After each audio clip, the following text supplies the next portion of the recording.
ఇవన్నీ మనం చేస్తూ నేను ఒకటే కోరుతున్నా, మనం చేసిన మంచినే కాదు, అనునిత్యం ఈ పనిలో మనం అనుసంధానం కావాలి. అదే సమయంలో అవతల వాళ్ళు చేసే కుట్రలను కూడా తిప్పుకొట్టే పరిస్థితి ఉండాలి. అదే నిజమైన రాజకీయం. అందుకే గొడ్డలి పార్టీ చేస్తున్నటువంటి చెడును కూడా అనునిత్యం ప్రజలకు చెప్పాలి. అధికారంలో ఉండగా రాష్ట్రాన్ని పూర్తిగా నాశనం చేశారు.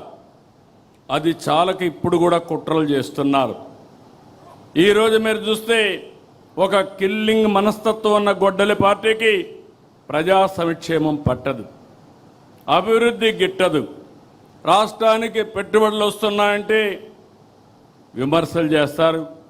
ఒకవేళ విమర్శలు చేసిన తర్వాత ప్రజల్లో కానీ వ్యతిరేకత వస్తుందనుకుంటే మేమే తెచ్చాం, మేమే ఆలోచించామని మాట్లాడే పరిస్థితికి వస్తున్నారు. ఇంకో పక్కన ఎక్కడన్నా డబ్బులు తేవాలంటే దానికి కావాలని కంప్లైంట్స్ పెట్టి అడ్డు పెట్టే ప్రయత్నం చేస్తున్నారు.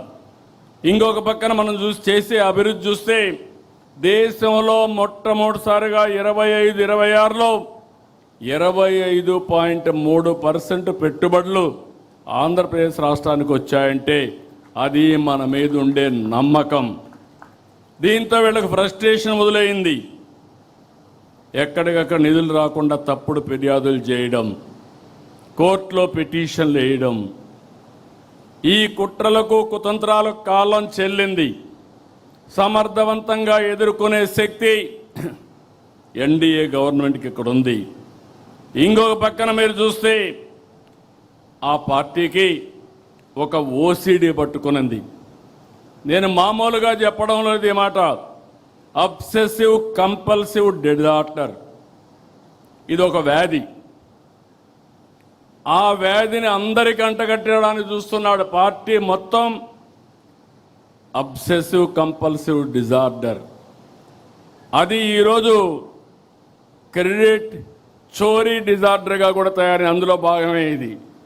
మీరు అందరూ అనుకుంటున్నారు ఒక జబ్బు ఉండే వ్యక్తి, చాలామందికి మెంటల్ ఇల్నెస్ వస్తూ ఉంది. ఇప్పుడు ఆ మెంటల్ ఇల్నెస్లో భాగమే ఓసిడి. అలాంటి వాళ్ళకు ఏది పట్టుకుంటే అదే, దేన్ని లెక్క పెట్టుకోరు. వాళ్ళ ఆశయాలకు అడ్డంగా ఎవరైనా వస్తే ఎంతకన్నా తెగాయించే పరిస్థితి వస్తుంది. వాళ్ళని ఇదే మరిగా మనం వదిలేస్తే ఇప్పుడు జరిగిన సంఘటనలు కూడా మనం గుర్తుపెట్టుకోవాలి. మనం వదిలిపెడితే దేశానికి స్వాతంత్రం తేవడానికి మేమే ఆలోచించామని కూడా చెప్తారు. అది నమ్మతారని కాదు, వాళ్ళ మనస్తత్వం. ఇంకో పక్క మీరు గుర్తుపెట్టుకోవాలి, సింధూరుకు కూడా డ్రోన్ ఆలోచన నేనే ఇచ్చానని చెప్పే పరిస్థితికి వస్తారు.